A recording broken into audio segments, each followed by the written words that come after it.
Mm. So what do you think about this, the anarchist movement? Because I suspect that it's to make people. I'm sorry, Chris. Yeah, I know.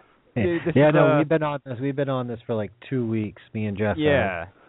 Like, there's a lot of people pitching anarchy, and I used to be big on anarchy, and I like a lot of the people who do it, but I suspect that there's a underlying communist agenda to get people to fight our own government. Yeah. For the reason of bringing in communism, making it easier.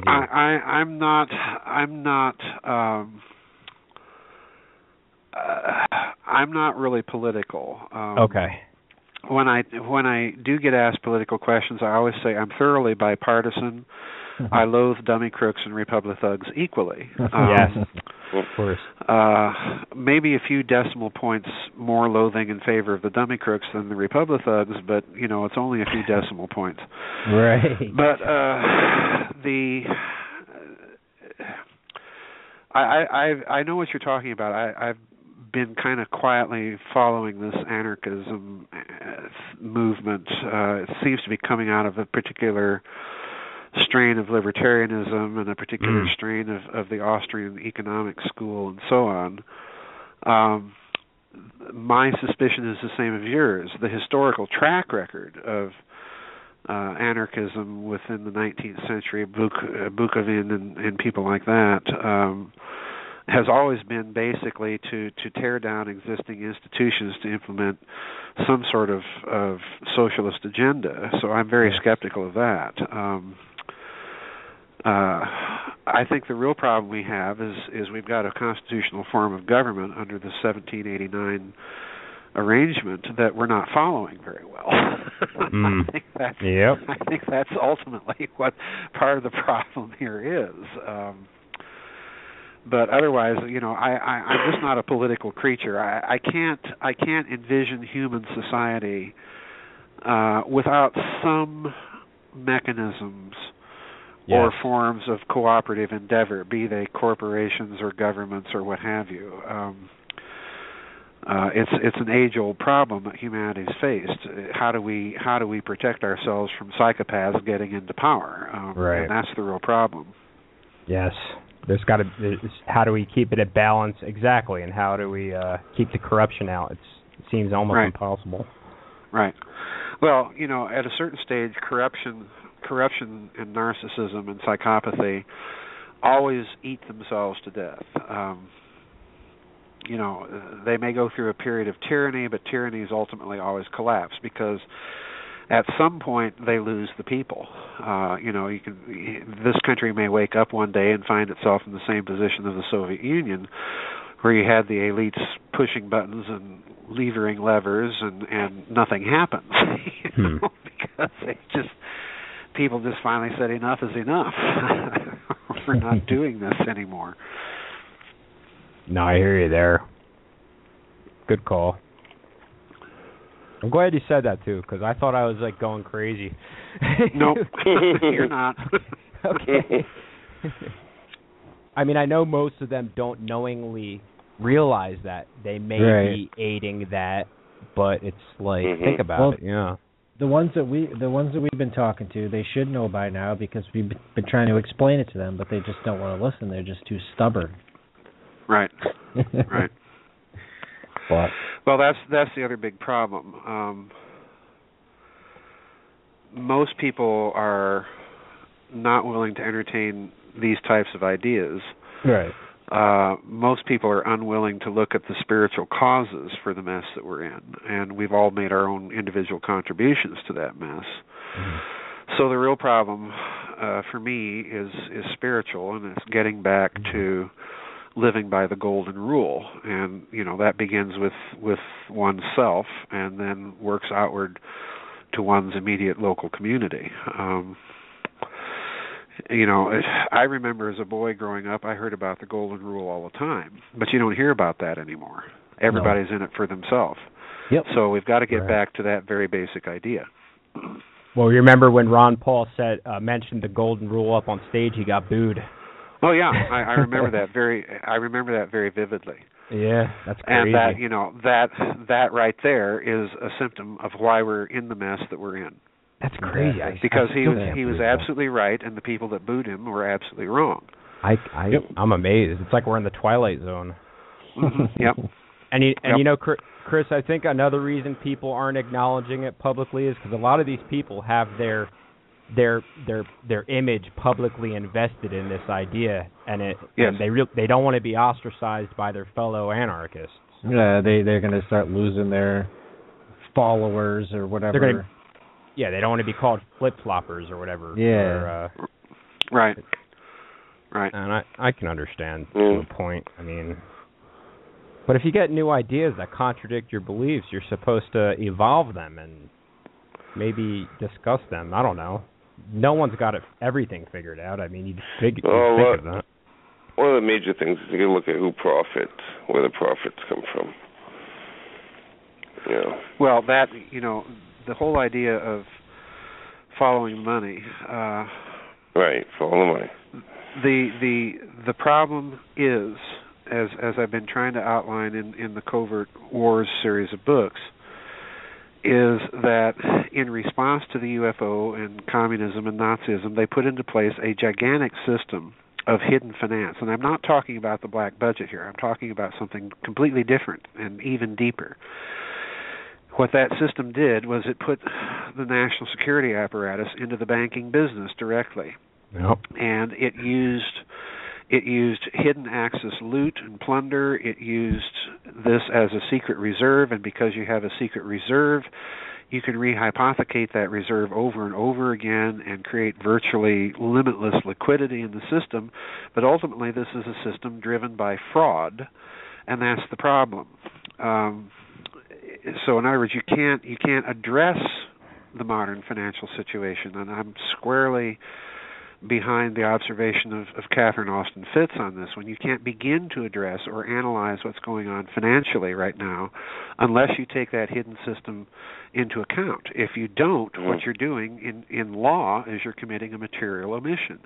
This is why these financial analysts keep saying that, the dollar's going to collapse any day now. Well, they've been saying that since Nixon took us off Bretton Woods.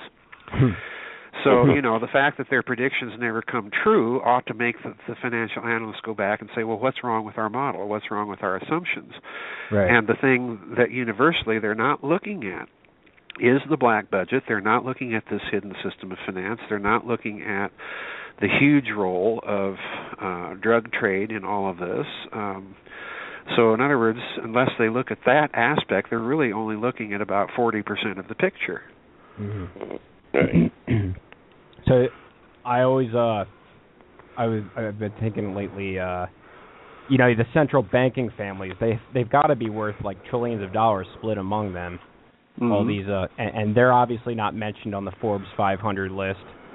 Right. I mean, somehow they get away with not being mentioned, and a lot of people, like that whole 1% crowd, that was a big thing with Occupy Wall Street, 1%. And if you think about it, 1% of the U.S. population alone is a little over 3 million people. And right. I always like to say you don't see 3 million people showing up at these, the Trilateral Commission and right. and all these other Council on Foreign Relations. No, it's more like a couple thousand. So more accurately put would be 0.00001%. And the other thing that people have to remember is that power is not exclusively financial. The people that show up at those types of groups are not just financiers or corporate bigwigs. They're technocrats. They're academics. The situation is much more complex than just a merely financial model would have it. So you've got to look. You've got to look at the history of all of this stuff and begin to connect dots. And that's what's not occurring. Yeah, so it's the whole let's attack the 1% thing. Yeah, you got Russell Brand wanting to redistribute everyone's wealth, and it's crazy. It's crazy. It's like people do. Oh my God, it's crazy. I don't know. What are we going to do? Well, I'm not worried about redistributing any wealth because I don't have any wealth to redistribute. So You know? Same here. Yeah. Hopefully that changes, but for all of us, of course. I mean, if they redistributed the wealth of these trillionaires, I'd be fine with that. That's not going to happen, though. No. Well, you've got to remember those people have their wealth. They don't have that much personal wealth. They exercise control over a lot of wealth through a variety of techniques that really date back to the Renaissance. But they don't show up on those Forbes lists because it's, in a certain sense, it's true. They don't really have that much personal wealth. They exercise control over vast amounts of wealth, but that's a different matter. But yeah, it's a complicated situation. It's going to be very interesting to see how all this unfolds. So you believe that the wealth that these families have, they're just reinvesting it into the black market, perhaps? No, it's much more complex than that. Part of that is coming from the interface between the public financial system and these various hidden systems that I've been talking about that have been in place since about the middle of the Second World War. Okay. The other part of what they're doing, it appears to me, and I'm following very closely the analysis of Catherine Austin Fitts here because I think she's right. We both spoke at that secret space conference last June, and she did an excellent presentation. And basically, what she sees happening, and what I see happening for different reasons than she does, is that they are tearing down the legacy financial systems, which basically have been systems of monetized debt and a closed system cosmology and physics, where you're dealing with non-renewable resources and therefore win-lose types of situations. And they're moving the liabilities of the hidden system into the public system, and they're transferring the assets from the public system into the hidden system in order to erect a new financial public system. And because of that new system looks, at least right now, it looks like it's going to be equity-based, which may not be a bad thing.